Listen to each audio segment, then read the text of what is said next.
제가 오늘 내용을 한번 읽어보겠습니다. 입과 혀를 지키는 자는 자기의 영혼을 환난에서 보전하느니라. 무례하고 교만한 자를 이름하여 망령된 자라 하나니 이는 넘치는 교만으로 행함이니라. 게으른 자의 욕망이 자기를 죽이나니 이는 자기의 손으로 일하기를 싫어함이니라. 어떤 자는 종일토록 탐하기만 하나 의인은 아끼지 아니하고 베푸느니라. 악인의 재물은 본래 가증하거든 하물며 악한 뜻으로 드리는 것이랴. 거짓 증인은 패망하려니와 확실히 들은 사람의 말은 힘이 있느니라. 악인은 자기 얼굴을 굳게 하나 정직한 자는 자기 행위를 삼가느니라. 지혜로도 못하고 명철로도 못하고 모략으로도 여호와를 당하지 못하느니라. 싸울 날을 위하여 마병을 예비하거니와 이김은 여호와께 있느니라. 아멘. 내용을 살펴보겠습니다. 입과 혀를 지키는 자는 자기의 영혼을 환난에서 보전하느니라. 지켜야 될 것들에 대한 표현들이 잠언에 종종 나옵니다. 자기 재산을 지키고 자기 마음을 지키고 여기에 입과 혀를 지킨다. 이게 그때그때 우리의 충동대로 뭔가 이렇게 행위가 되지 않도록, 이게 소비되지 않도록, 아무렇게나 되지 않도록. 입과 혀는 우리가 마음대로 쓸 수 있는, 우리 죽는 날까지 우리 마음대로 쓸 수 있는 자원이죠. 돈도 어떨 때는 있다가 없고 또 없다가도 또 있기도 하고, 우리의 마음도 생겼다가 또 우리 마음대로 또 조절도 할 수 있고, 입과 혀도 똑같죠. 이 작은 영역, 우리에게 하나님께서 허락해 주신 영역을 통치하고 우리 마음대로 쓰지 않는 훈련이 익숙한 사람이 하나님께서 더 많은 것을 맡겨주실 때 자기 마음대로 안 할 수 있거든요. 주님께서 우리에게 주시는 영역 내에서 우리 마음대로 하지 않을 수 있는 것이, 이게 훈련되고 다루어진 사람이죠. 말을 훈련을 잘 시킨 것을 온유하다 이렇게 표현합니다. 온유한 사람, 하나님께서 그 예수님도 온유함에 대한 그 긍정적인 표현들을 쓰셨는데, 이 온유하다는 말이 힘이 있지만 그리고 고난이 있지만 자기 마음대로 안 하는 것을 말합니다. 야생마 같은 것들은 힘도 넘치고 또 건강하고 자기가 원하는 대로 할 수 있지만 우리가 쓸 수는 없죠. 그보다 더 약한 말이라도 변변치 않아도 주인의 뜻대로 해주는, 능력이 크든지 작든지 간에 주인의 뜻대로 하는 말이 쓸모 있는 말이죠. 아무리 힘에 넘치고 능력 있는 말이라도 뭐 제멋대로 자기 가고 싶은 대로 가면 뭐 아무짝에도 못 쓰겠죠. 우리의 개인적인 능력들보다 뭔가를 우리가 할 수 있는 것보다 할 수 있지만 하지 않는 것, 이게 성숙한 것이고 훈련된 자이고, 훈련되지 않은 자는 이게 불가능하죠. 자기 마음대로 살지 않는 이 능력이 현저히 결핍되어 있습니다. 훈련은 자기 마음대로 할 수 있는 것을 하지 않는 것이 훈련의 목표입니다. 우리 원대로 하지 않는 것. 뭔가를 할 수 있게 하는 것, 뭐 그것도 훈련이 될 수는 있겠네요. 그런데 우리가 주도권자가 아니기 때문에 우리 마음대로 결정하고 또 실행에 옮기고, 그리고 또 어떤 경우는 이것보다 더 한 번 더 나간 것이 있는데 초지일간 그것을 밀어붙이는 것입니다. 수없이 많이 하나님의 음성이 여러 가지 통로로 들림에도 불구하고 자기가 결정한 것들을 고수하고야만은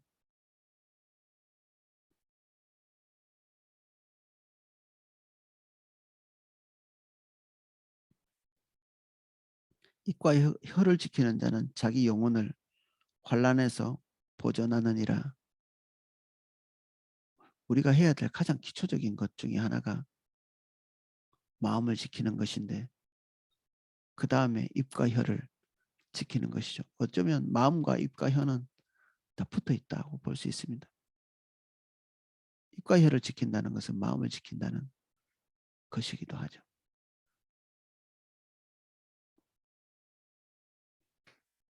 그래서 우리가 결정한 것에 대한 결과가 나중에 선하게 날 리가 없겠죠. 우리가 원하는 대로 말해서 선한 결과가 나오지 않습니다. 성령께서 우리에게 할 말을 넣어주신다고 예수님께서 약속하셨잖아요.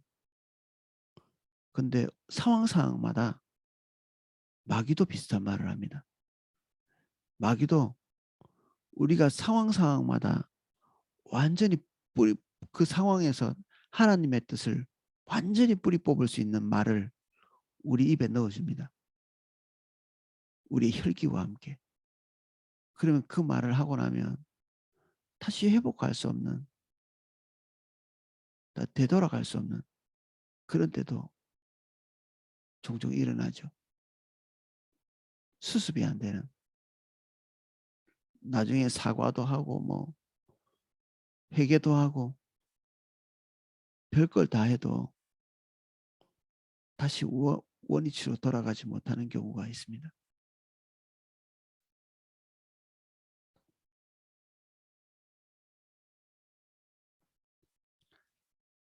24절 무리하고 교만한 자를 이름하여 망령된 자라 하나니 이는 넘치는 교만으로 행함이니라. 무리한 것과 뒤에 망령된 것 이것을 다 합쳐서 가장 핵심적인 것은 교만입니다. 그래서 이러한 것들을 뒤에 다시 재정의하고 있는데 그가 넘치는 교만으로 행한다.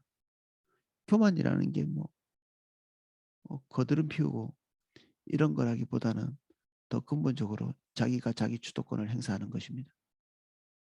하나님이 살아계시다고 말은 하지만 실제로는 불신자하고 똑같죠. 불신자는 하나님이 살아계시지 않다고 믿기 때문에 자기 마음대로 하죠.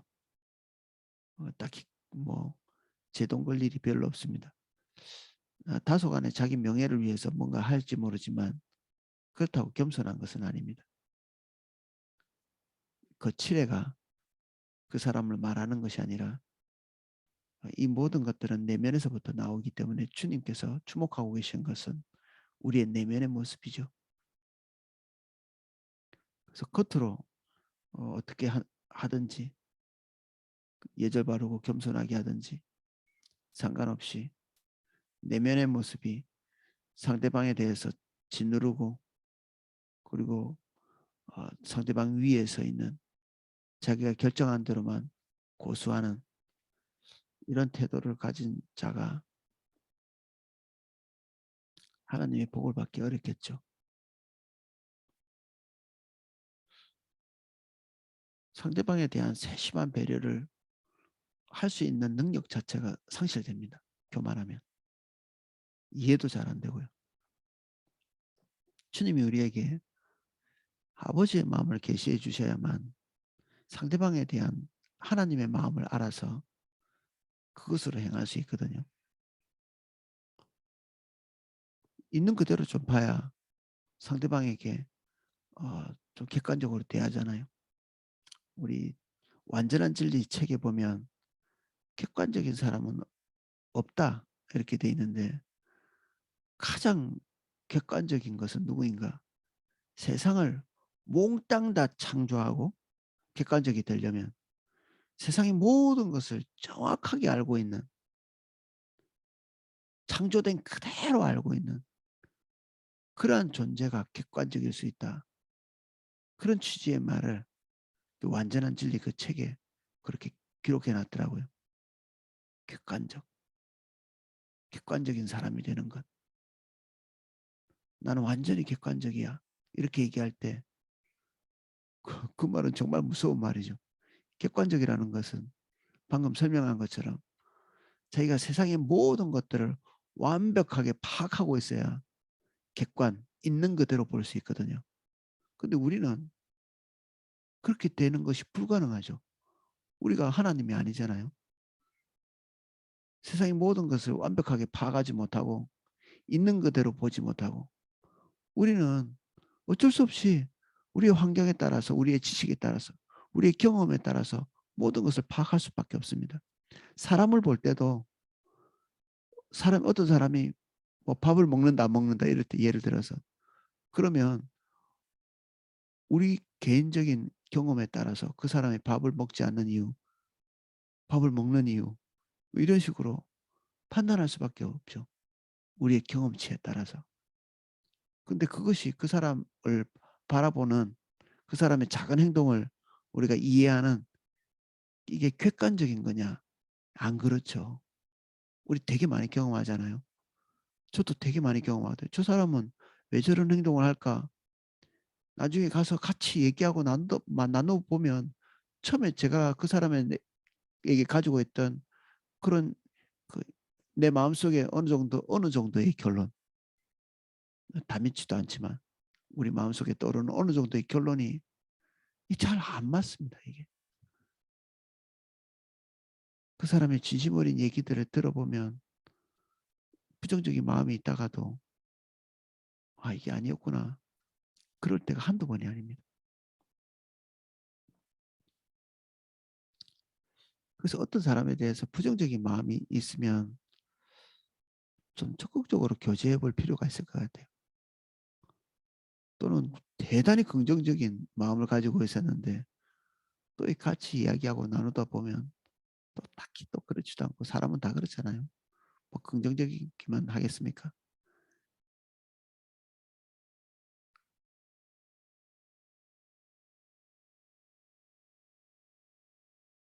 그래서 하나님과 개인적인 관계가 멀어지면 우리는 상대방에 대해서 예의를 바르게 그 사람을 배려해서 뭔가를 해볼 수 있는 능력 자체가 상실됩니다.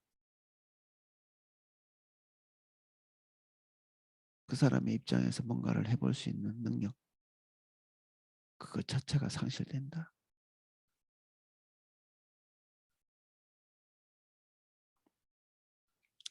그래서 안 하려고 안 하기도 하지만 못해서 안 하기도 합니다. 교만한 사람은 다른 사람을 배려할 능력도 없고 자기 자신을 돌아볼 수 있는 능력도 상실된 그런 상태입니다. 이제 눈에 안 보입니다. 아무것도.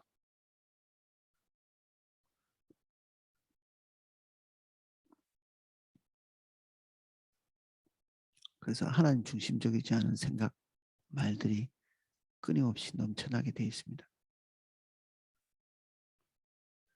게으른 자의 욕망이 자기를 죽이나니 이는 자기 손으로 일하기를 싫어함이니라.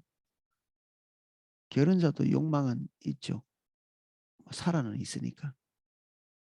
그런 욕망들이 있을지라도 자기 손으로 일해서 그것들이 자기에게 취득되도록 하지 않는 꿈만 꾸고 있는 꿈꾸는 자.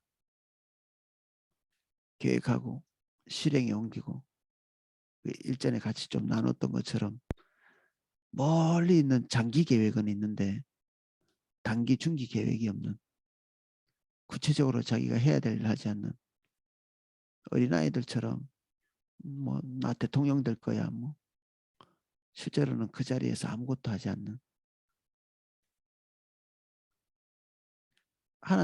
하나님께서 주신 소명이 어, 나는 아프리카 선교사 갈 거예요 이렇게 하면 어릴 때부터 준비해야 되는 그런 많은 그 단계들이 있죠. 그 단계 하나하나를 밟아가지 않으면 하나님께서 우리에게 말씀하셨다는 그 말씀이 그냥 헛된 것이 되는 거죠. 하나님의 부르심조차도 우리가 하나님의 인도를 따라 오늘 따라가지 않으면 여기에 있는 그 게으른 자하고 똑같은 결론이 나오게 되어 있습니다.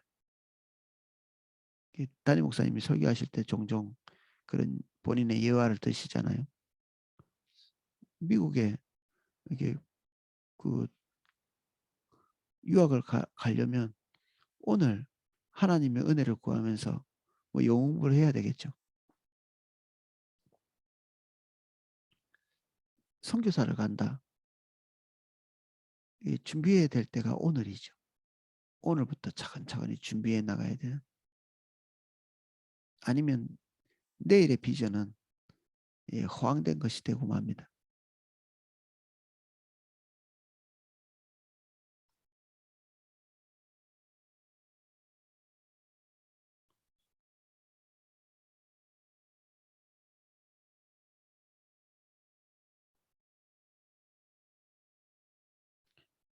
주석 하나에 제가 본 주석 중에 하나는 심지어 이런 표현까지 써놨습니다. 게으른 자의 욕망이 자기를 죽이는가? 이것에 대한 의문을 품는. 게으르다고 그것이 자기를 죽이나? 그 의지라는 것은 어, 의지는 작은 그 우리의 결정과 목표를 이루어 가면서 건강하게 유지되거든요. 의지가.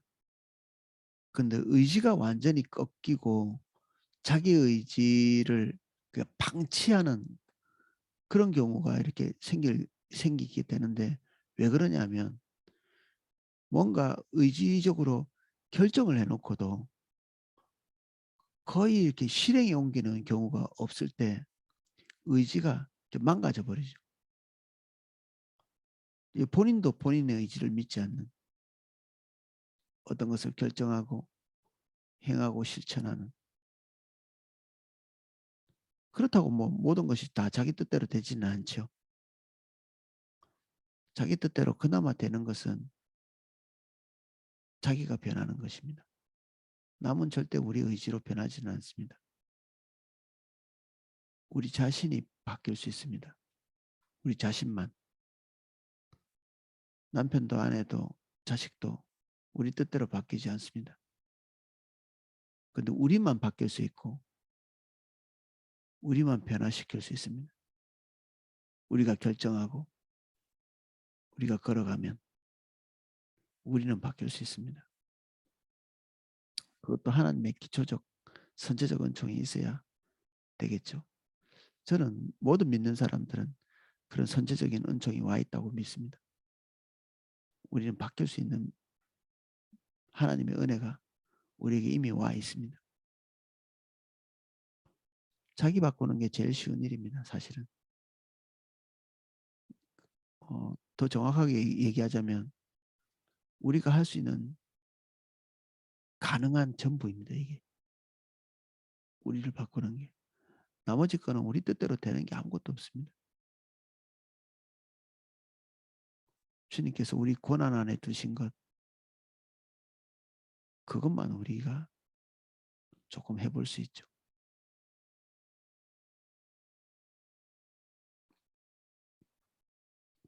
그래서 뭔가 이렇게 결정을 함부로 하는 것은 별로 좋지 않습니다. 내가 살 빼야지 이런 결정을 너무 빈번하게 하면 이제는 그 말 자체 그런 계획 자체가 실행에 옮겨지지 않는 말이 어, 의지를 이렇게 무력화시켜 버리는 거죠. 1kg만 빼야 되겠다. 이렇게 해야지. 이게 원대한 목표가 돼가지고 한 발짝도 나가지 않으면 이게 범사에 이런 식입니다. 구체적으로 할 수 있는 것, 단기 목표들을 정확하게 세우는 것, 멀리 있는 것들을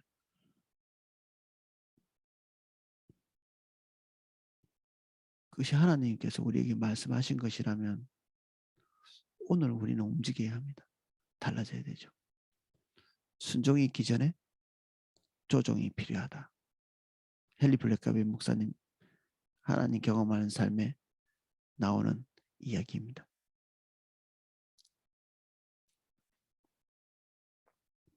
어떤 자는 종일토록 탐하기만 하나 의인은 아끼지 아니하고 베푸느니라. 자기 조절을 하는 거죠. 자기 욕망대로 그 소유를 조절하는, 자기 뜻대로. 근데 물질은 그런 식으로 사용하지 않거든요. 하나님께서 우리에게 주신 물질은 하나님의 기대를 따라 사용하죠. 굉장히 자연스럽죠. 들어오기도 하고 나가기도 하고, 때로는 지킬 때도 있지만 우리의 사사로운 욕망을 가지고 물질을 통치하고 그렇게 해서는 안 되죠. 우리에게 주신 영역, 그것은 하나님이 우리를 신뢰하고 있다는 뜻이기도 합니다. 화면에서.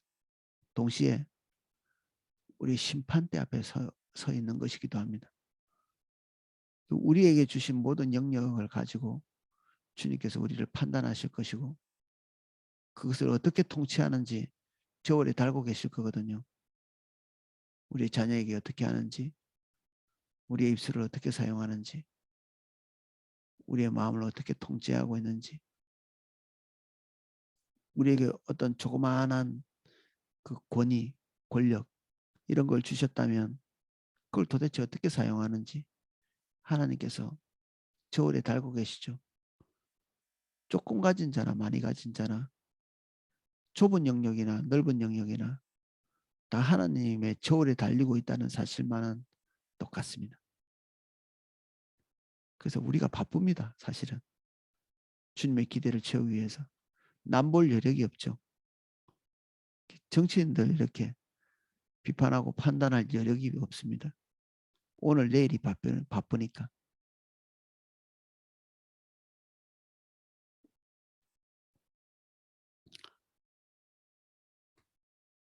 악인의 재물은 본래 가증하거든 하물며 악한 뜻으로 드리는 것이랴. 이 세상에 존재하지 않는데 하나님께서 우리에게 이런 것들을 남겨놓으실 리가 없죠. 재물을 드리면서도 자기 의지가 거기에 고스란히 담겨있는, 재물은 하나님과의 관계, 그것을 말하죠.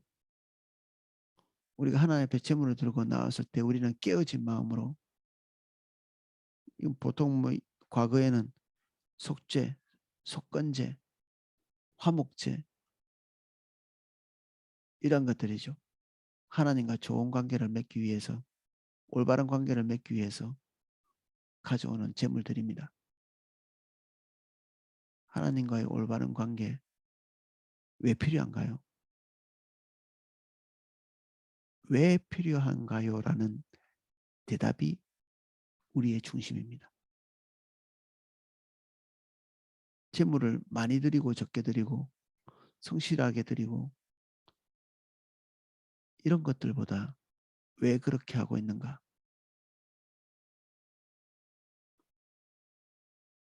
이 악인이라고 표현해 놓고 있는 이 사람은 자기 뜻이 있는 사람입니다. 그 추석에 이런 표현이 있더라고요. 네가 나에게 주도록 하기 위해 오늘 나는 너에게 준다. 이게 아마 독일 속담 같은데 이 불손한 그 문장이죠. 내일 네가 나에게 주게 하기 위해서 오늘 내가 너에게 준다. 하나님께 나아가서 하나님 당신이 나에게 좋은 것, 내가 원하는 것 주게 하기 위해서 오늘 내가 당신에게 이러이러한 것을 드립니다. 이게 지금 노골적인 표현인데 사실 이렇게 노골적인 어, 사람은 없죠. 다 은밀하게 가려져 있고 그리고 미세하게 덮여져 있고 그 순전한 포장지로 이렇게 가려져 있기 때문에 보통은 이렇게 노골적이지는 않습니다.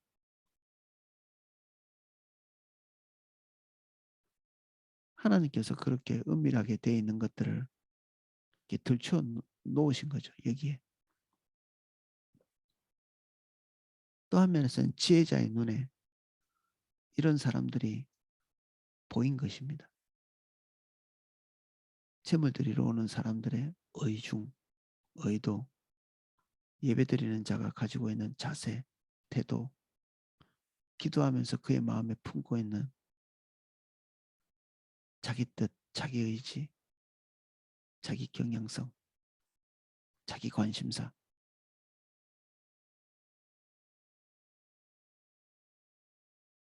이게 전쟁입니다, 사실은.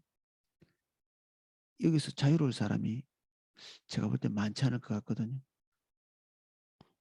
저도 아찔아찔합니다. 이게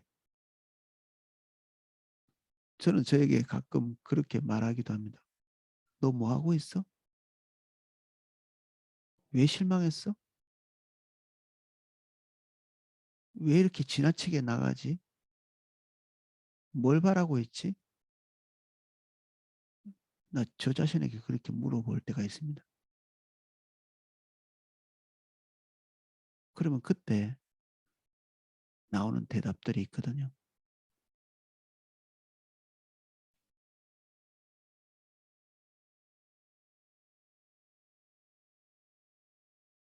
그게 자기죠. 악인이라는 딱지가 항상 우리에게도 붙어 있을 수 있습니다. 이게 거짓 증인은 패망하려니와 확실히 들은 사람의 말은 힘이 있느니라. 요거의 의미가 좀 선명하지가 않습니다. 잘 모르고요. 어, 주석학자도 이제 헷갈리고 있는 부분도 있고 주석마다 다르게 얘기하고 있고 거짓 증인은 패망하려니와 확실히 들은 사람의 말은 힘이 있느니라. 그래서 그 안에서 제일 주도적으로 이해할 수 있는 뜻은 그 진실의 힘입니다. 진실의 힘. 거짓말이 더 힘이 있다고 생각할지 모르겠지만 실제로 모든 사람들 앞에서 진실한 것이 힘과 파워를 가지는 우리는 사실 전부 다 모든 사람이 하나도 빠짐없이 증인의 삶을 살잖아요. 자기가 주님과 동행하고 있지 않은데 하나님에 대해서 긍정적으로 얘기하는 것 그것은 거짓 증인입니다. 본인이 경험하지도 않고 본인이 알지도 못하는 것을 증거하고 있다면 거짓 증인이죠. 또는 본인이 경험한 것보다 더 많이 말하고 있다면 거짓 증인입니다. 증인은 본 대로, 들은 대로, 경험한 대로, 있는 그대로 말하는 거죠. 저도 거짓 증인이 많이 됐었던 기억이 있습니다. 전도할 때. 하나님에 대해서 지나치게 우리가 경험한 것 이상으로 많이 말하는 그리고 하나님에 대해서 지나친 긍정 우리가 하나님에 대해서 그런 큰 긍정을 가지고 있나요? 우리가 긍정할 수 있는 그 영역까지 말하는 것이 증인입니다. 우리가 주님의 인도를 실제로 따라가는 과정 가운데서 우리가 경험하고 본 것, 그 정도까지만 이야기하는 것, 이게 전도에 효과가 있겠는가? 조금 더 잘 얘기를 해야지. 우리가 상대방을 설득하기 위해서 전도하는 것이 아닙니다. 전도는 하나님의 인도를 따라 하나님께서 만지신 사람을 발견해 나가는 과정이거든요. 우리는 그 뒤에 있는 결과를 조절할 수 없습니다. 절대로 조절이 불가능합니다. 우리가 사람을 설득해서 전도하는 건 이게 성경에 말하고 있는 증언도 아닙니다. 우리가 누구를 도대체 설득할 수 있겠습니까? 근데 전도가 또 되거든요. 희한하게. 안 믿을 것 같은 사람도 믿고 그런 경우를 저는 자주 봅니다. 저 사람이 뭐 예수님을 믿겠나 싶은데 의외로 가서 또 복음 전하면 수월하게 예수님 믿는 경우도 있고요. 어떤 경우에는 쉬울 것 같은데 어린아이들이라고 하나님에 대해서 순전하게 받아들이느냐? 예, 해보신 분은 알지만 어린아이도 대단히 완고한 아이들은 정말 세속적으로 딱 쳐냅니다. 그래서 성령께서 주도하시는 것이 이 기본적인 전도의 원리입니다. 이마고데이라고 있습니다. 이마고데이. 하나님의 선교라는 뜻입니다. 선교의 주체가 하나님이란 얘기죠. 선교사가 선교의 주체가 아니고요. 결국 하나님의 인도를 따라서 문화가 다른 곳에 가서 하나님의 복음을 전해서 그 사람들로 하여금 하나님께 예배하고 주님께 돌아오도록 만드는 것이 선교의 주체이신 하나님의 인도를 따라 해야 되는 것이 본질적이라는 것입니다. 선교 자체가. 이마고데이. 선교도 그러면 똑같죠. 원리는. 전도. 뭐 굳이 이렇게 나누자면 전도는 자기 문화권 내에서 있는 사람들, 우리와 동일한 문화권에 있는 사람들에게 복음을 전하는 것이라고 볼 수 있고, 선교는 우리와 다른 문화권에 있는 사람들, 나와 문화적 교류가 다른 사람에게 복음을 전하는 것은 이게 다 선교라는 말을 붙일 수 있습니다.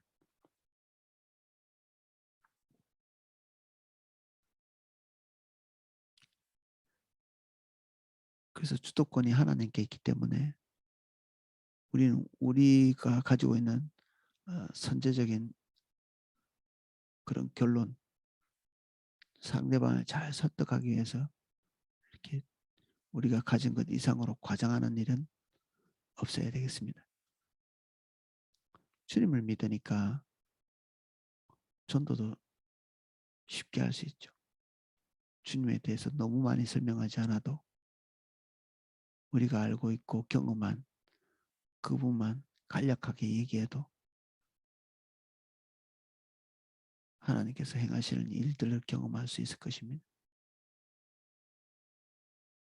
또 하나님이 우리에게 말할 것을 입에 넣어주신다고 약속도 하셨죠.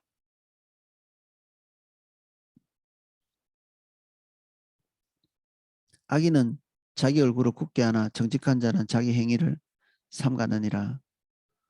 자기 행위를 삼간다. 어느 정도 쉽죠.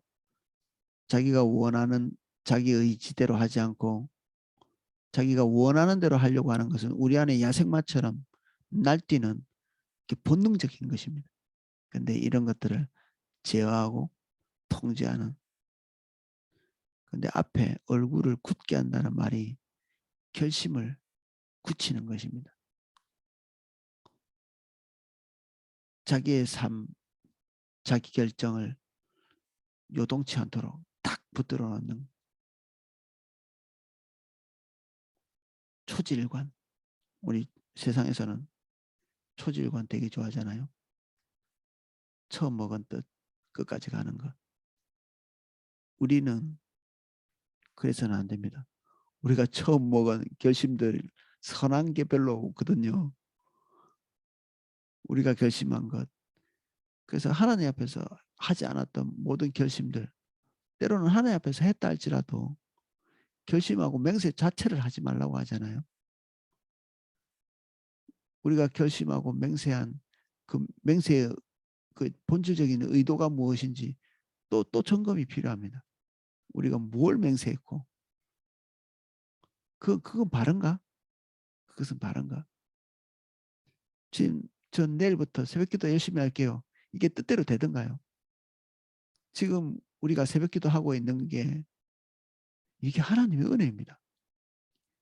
아니라고 한번 결심해 보십시오. 이렇게 내 의지대로 나는 원래 경건이 이 정도 쌓였어라고 생각하신다면 당장에 내일 일어나기가 엄청나게 힘드실 것입니다. 이게 우리는 여기 나오신 분들은 지금 거의 새벽기도가 습관화되어 있고 그리고 패턴화되어 있는 좋은 습관이 우리 몸에 붙어 있는 거죠. 이게 은혜죠, 은혜. 일상적인 게 되죠. 좋은 것이 이제 일상적으로 된 거잖아요. 근데 이게 은혜임을 잊어버릴 때가 있습니다. 오늘도 하나님께서 여러분들에게 은혜를 주셔서 이 자리에 와 있는 것입니다. 이 놀라운 은혜죠. 매일매일 새롭습니다. 이게. 내일 없어질 수도 있습니다. 놀랍게. 그래서 왜 저 사람은 저렇게 뭐 잠이 많아 이렇게 뭐 만약에 해가지고 이렇게 마음을 우리가 굳히잖아요. 내일 못 일어나실 수도 있습니다. 그래서 이게 우리의 마음을 단단하게 하면 주님의 은혜가 떠나게 돼 있습니다.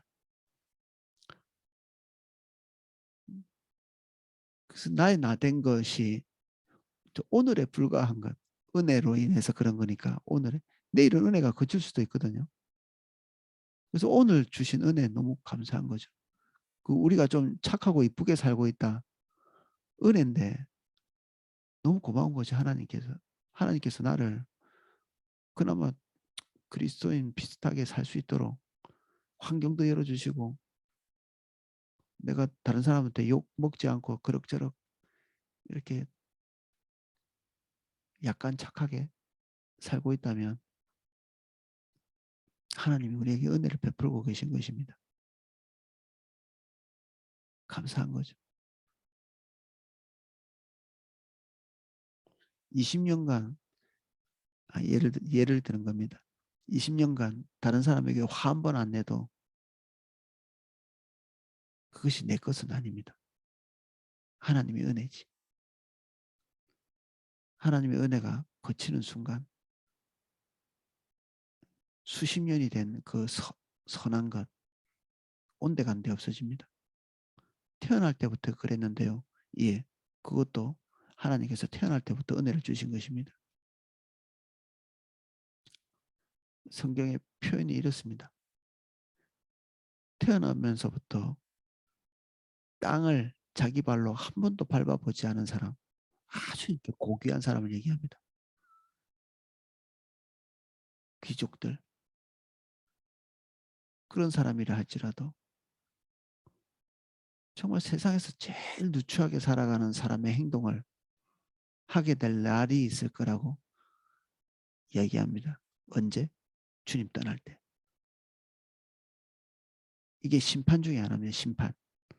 어떤 사람이 주님을 떠난 것에 대한 하나님의 심판은 사람다운 행동을 하지 못하게 되는 것입니다. 주님 떠나면 우리가 사람답게 행동을 하지 못합니다. 지금 우리가 그럭저럭 살고 있는 것은 전적인 하나님의 은혜입니다. 우리가 좀 그린스도인답다면 우리가 그럭저럭 열심을 내고 있다면 두려워해야 되죠. 그렇게 살고 있지 못한 사람이 주변에 있을 때 두려워해야 됩니다. 나도 고치면 저렇게 되는데 나도 은혜가 없으면 저렇게 될 텐데 두려워해야 되죠. 그래서 상대방을 위해서 기도해야 될 필요가 있습니다.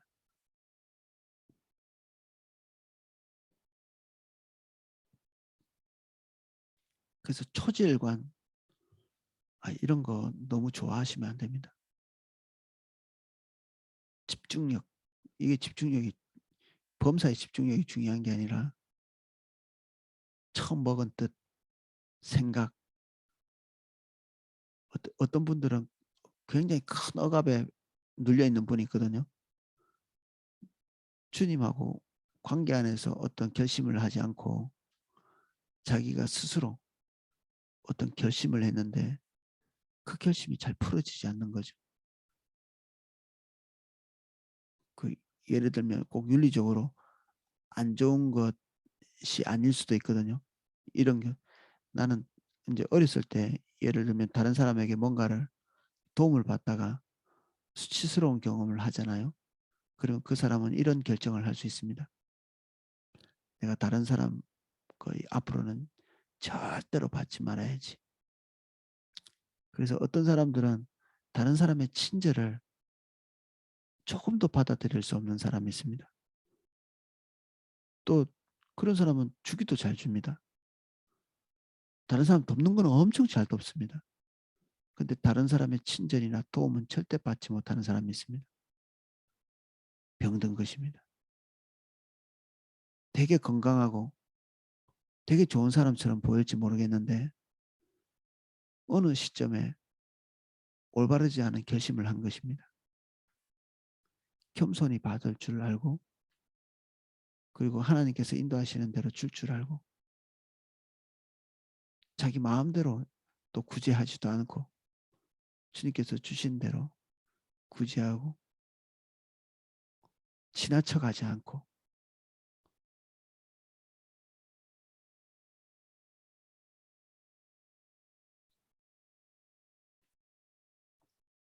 그래서 사람들이 여러분들을 평가하는 것은 다 맞다고 볼 수 없습니다. 우리가 그런 평가를 받기 위해서 인위적인 노력을 가했을 수 있거든요.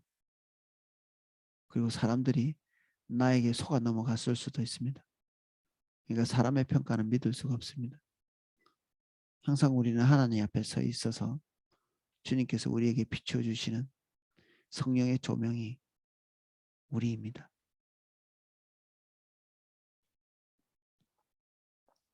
지혜로도 못하고 명철로도 못하고 모략으로도 여호와를 당하지 못하느니라. 지혜와 명철, 모략, 성경이 강조하고 있는 것들이죠. 이렇게 가져야 된다고. 그런데 여호와를 당하지 못한다? 이것을 가지고 자기 뜻을 성취시키는데 쓸 수 있죠. 여호와와 같은 방향으로 서야 됩니다. 하나님과 같은 방향을 바라봐야 되고 목적이 같아야 합니다. 아이도멜이라는 사람이 있었습니다. 원래는 다윗의 책사였죠. 모사, 제갈공명 같은 사람이었습니다. 이 사람이 하나님의 지혜를 가지고 있었습니다. 아이도멜이 말한 것은 여호와께서 말씀하신 것과 동급으로 쳤습니다. 와, 대단하지 않나요? 어떤 사람이 말을 하면 하나님의 말과 동일한 것으로 여긴다고요. 이게 전 백성들이 다 그렇게 생각했습니다. 한 번도 그 말이 틀린 적이 없는 지혜와 통찰력과 모략이 있는 거죠. 이 사람 말만 들으면 다 되는 것입니다. 근데 이 사람이 하나님의 뜻을 분간하지 못하고 다윗을 반역하는 압살롬의 편에 섰습니다. 그것이 자기의 거취에 도움이 된다고 생각했겠죠. 그리고 아이도멜이 생각해냅니다. 어떻게 하면 다윗을 내쫓고 압살롬을 왕으로 세울 수 있는가? 아주 정확한 계획을 압살롬에게 말합니다. 아이도멜이 계획한 대로 했으면 다윗은 죽고 압살롬이 왕이 되었을 것입니다. 근데 결론적으로는 하나님께서 아이도멜이 생각해낸 그 놀라운 전략들을 버림받게 합니다.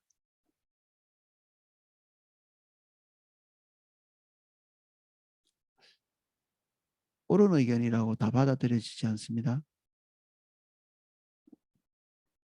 이 나라가 이 대한민국이 하나님의 축복을 얻으려면 좋은 지도자가 서야 되겠죠.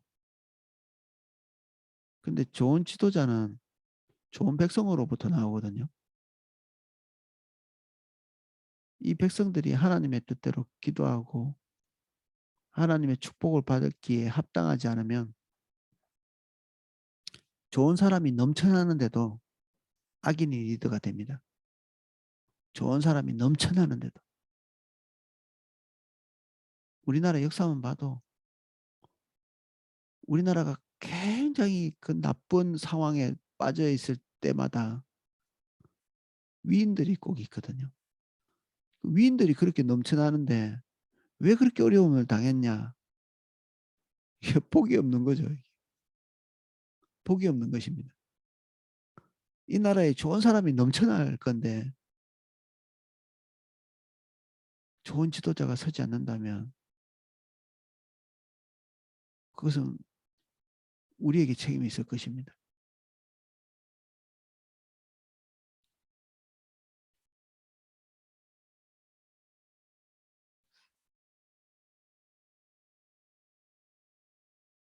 저도 최근 들어서 그런 생각을 했습니다. 성경을 많이 연구해서 하나님의 말씀을 정확하게 전달해야지 그런 이제 조바심 같은 것들이 좀 말씀 전하는 사람들에게는 있을 텐데 저도 그런 생각으로 이게 정확하게 전하기 위해서 애를 쓰는데 이게 지혜나 명철 이런 게 필요한 거잖아요. 근데 그렇게 되고 있다고 생각할 때도 헛수고라는 생각을 할 때가 많습니다. 헛수고. 그렇게 했는데도 아무런 그 유익이 없는.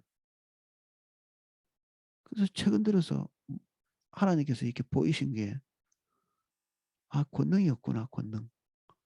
하나님께서 일하시지 않는구나.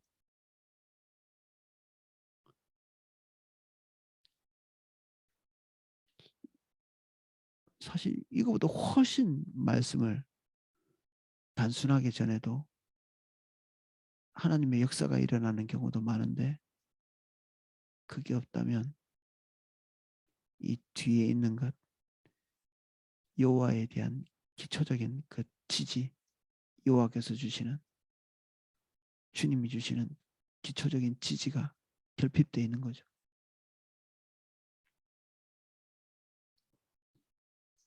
은사가 있다고 하나님의 일을 다 하지는 못합니다. 말씀 전하는 것도 은사고 병 치유하는 것도 은사고 기도 사역도 은사고 그 은사가 사람을 바꾸지 못한다. 신기하긴 하겠죠. 기적의 역사 같은 막 이런 것들이 불일 듯이 일어나도 그것이 사람을 바꾸지는 못합니다. 진짜 큰 은혜는 침례 요한이 가지고 있던 그런 은혜입니다. 그게 잘 있지는 않죠. 아비의 마음을 자식에게, 자식의 마음을 아비에게로 그 마음을 바꾸게 할 수 있는 은혜. 그런 은혜는 정말 큰 것입니다. 사울라를 위하여 마병을 예비하거니와 이기면 여호와께 있느니라. 이스라엘은 마병이 자체적으로 나진 않았습니다. 그래서 이집트 같은 데서 돈을 주고 사왔습니다. 그런데 고대 사회는 이 말의 그 유무에 따라서 그리고 다소에 따라서 전쟁의 승패가 결정되는 경우가 많았습니다. 마병은 굉장한 무기였죠. 그런데 이것을 의지하는 것 자체가 하나님을 떠나는 것이 될 수도 있었습니다. 그래서 신명기 말씀에는 정확하게 딱 명시를 해놨습니다.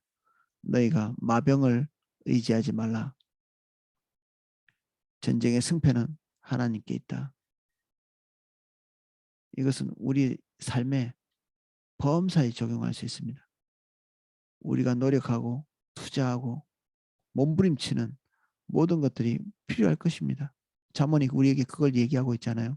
근데 그게 근본적인 것은 아니라는 얘기입니다. 더 근본적인 것은 주님 손에 붙들려 있는 것입니다.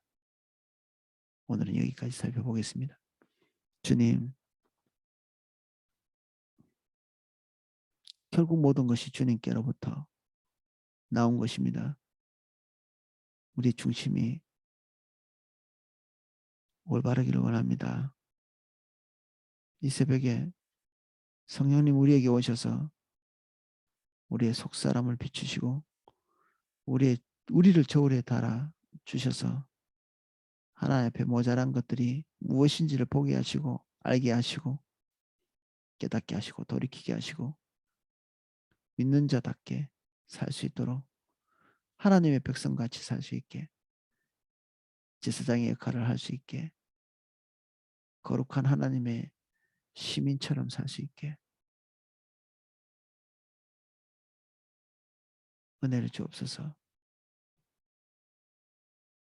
예수님 이름으로 기도합니다. 아멘. 오늘 시간이 좀 많이 지났는데 제가 기도하고 묵상하실 수 있도록 음악을 방송해 드리겠습니다.